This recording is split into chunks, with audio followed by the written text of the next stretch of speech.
we've got some things to talk about specifically in NWSL. We want to talk a little bit about some breaking news that took place fairly recently.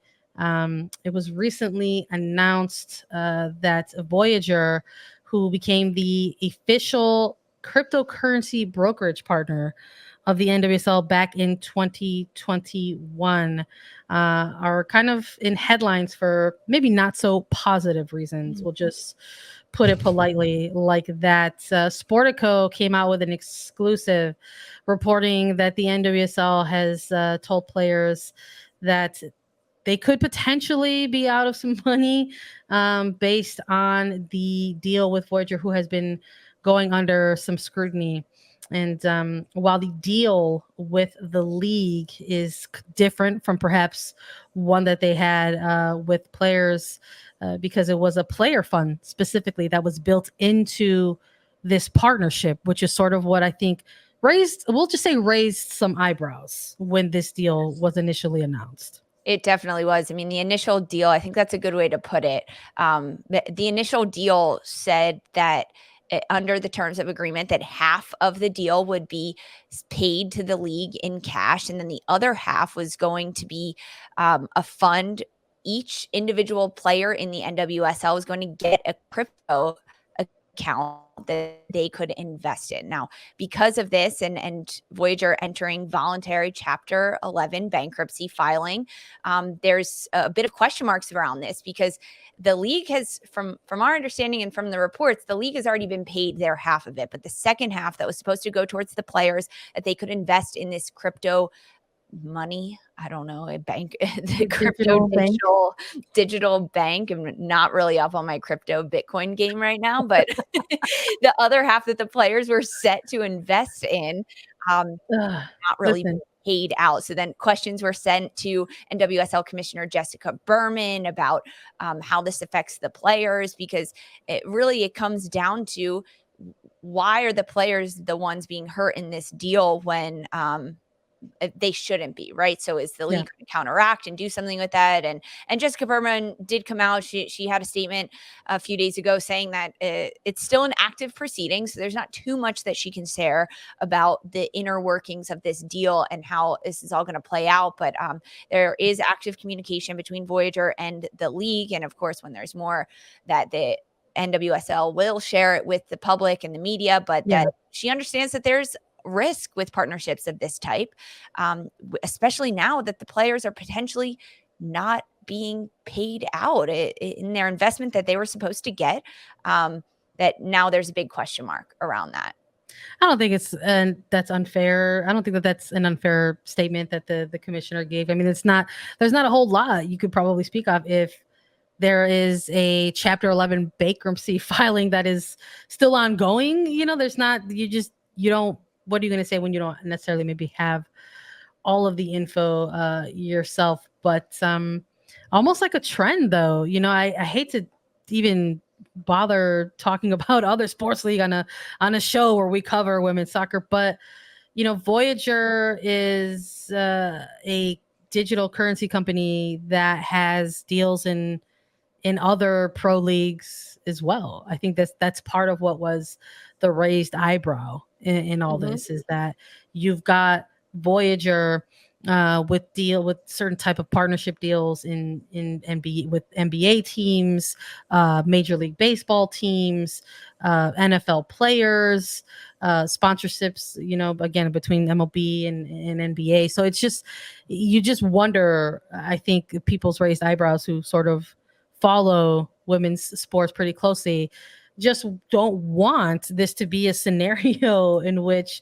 like women professional athletes are the ones kind of getting shafted in this one. And I think that's people's sort of hesitancy or, lack of belief in that things will sort of, pan out, in fairness to NWSL players. But it's one of these things that we're going to sort of have to keep an eye on, because it's something that doesn't have a conclusion, quite frankly. Yes. It's just an unfortunate circumstance that's happening right now. And ultimately it just sort of sounds like it's going to be, one of those lessons, I think, that the league just sort of has to kind of learn from, Berman perhaps already ahead of the curve, knowing that there's a risk with those types of partnerships.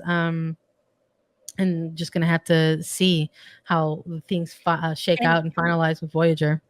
And this is still a big question mark, right? About how it is ongoing. And that's why Yeah. we're updating everyone on this news and notes episode this week. But if you go to the NWSL website, they have a list of all their official NWSL sponsors, and Voyager is still listed there. So they're still an official sponsor.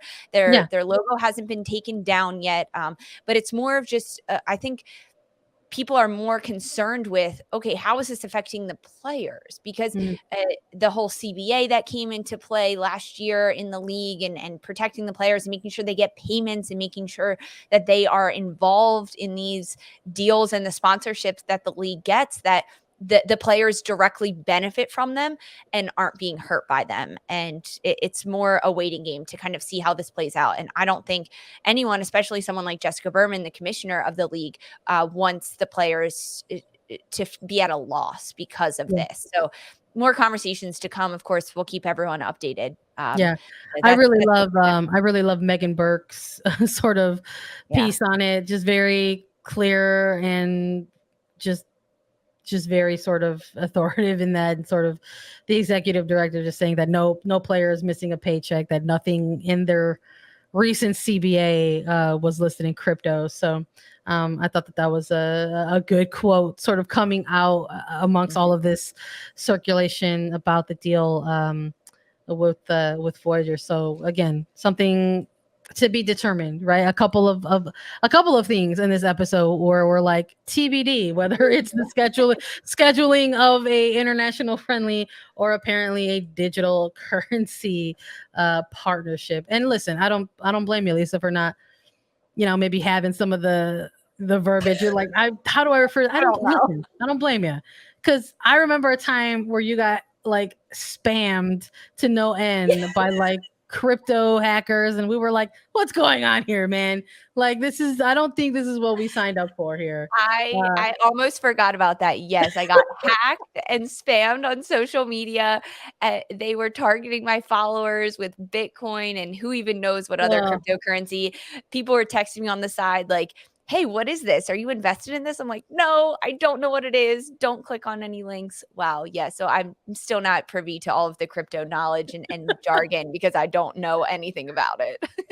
listen, again, don't blame you. Let's move on to maybe some other fun kind of news. We've talked a little bit about some collegiate players up at the earlier when we were talking about the U20 World Cup, but Angel City's Kirsten Press is added to the Stanford Hall of Fame. So let's talk a little bit of some collegiate news. Stanford Athletics is continuing its Title IX 50th anniversary celebration this fall.